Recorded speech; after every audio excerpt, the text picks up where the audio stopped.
சேரர் வரலாறு பகுதி 5 தொடருகிறது. நந்தருக்கு உதவியாக படைகளை அனுப்பியிருக்கக்கூடும் என சிலர் கருதுகிறார்கள். முதுமை பருவத்திலும் போர்க்குணம் கொண்டு விளங்கிய நெடுஞ்சேரலாதன் வேற்பரத்து பெருநற்கிள்ளி எனும் சோழ மன்னனோடு ஏற்பட்ட போரில் காயமுற்றான். அவ்வேளையிலும் தன்னை பாடிய கழா அத்தலையார் எனும் புலவருக்கு தன் கழுத்தில் இருந்த மாலையை பரிசாக அளித்தான் என்று சொல்லப்படுகிறது. போரில் தனக்கு முதுகில் ஏற்பட்ட புண்ணால் வெட்கமடைந்து வடக்கிருந்து இவன் மாண்டான் என புறநானூறு கூறுகிறது. பல்யானை செல்கெழு குட்டவன் கிபி 80-105 ஆதிக்கத்தை பரப்பியதாக தெரிகிறது. 500 சிற்றர்களை அடக்கிய உம்பர்காடு எனப்படும் பகுதியை சேரர்களின் கட்டுப்பாட்டுக்குள் கொண்டு வந்தவன் இவன்.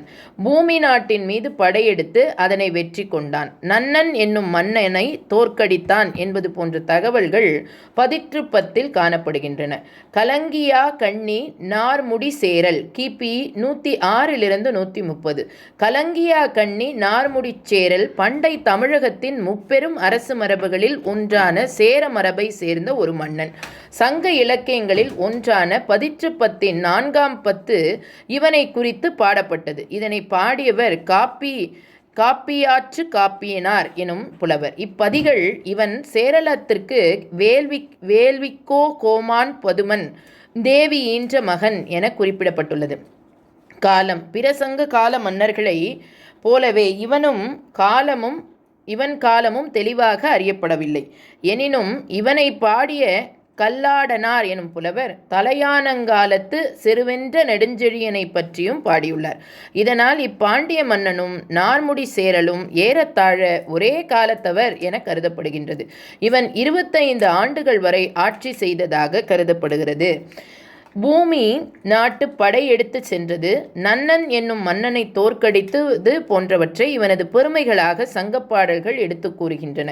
அகநானூற்றில் உள்ள ஒரு பாடலில் கல்லாடனார் இரம்பொன் வாகை பெருந்துறை செருவில் போலம்பூன் நன்னான் பெருங்களத்து ஓழிய வலம்பேடு கொற்றம் தந்த வாய்வால் கலங்காய் கண்ணி நார்முடிச் சேரல் என்று நன்னனை தோற்கடித்தமையை பற்றி கூறுகின்றன. சேரன் செங்குட்டுவன் கிபி 129-184 சேரன் செங்குட்டுவன் பண்டை தமிழகத்தின் முதன்மையான 3 அரசு மரபுகளில் ஒன்றான சேர மரபை சேர்ந்த ஒரு புகழ்பெற்ற மன்னனாவான். இவன் கிபி 1ஆம் நூற்றாண்டின் இறுதி பகுதியில் சேர நாட்டை ஆண்டதாக கருதப்படும். சேரலாதன் எனும் மன்னனுக்கும் ஞாயிற்று சோழன் எனும் சோழ மன்னனுடைய மகள்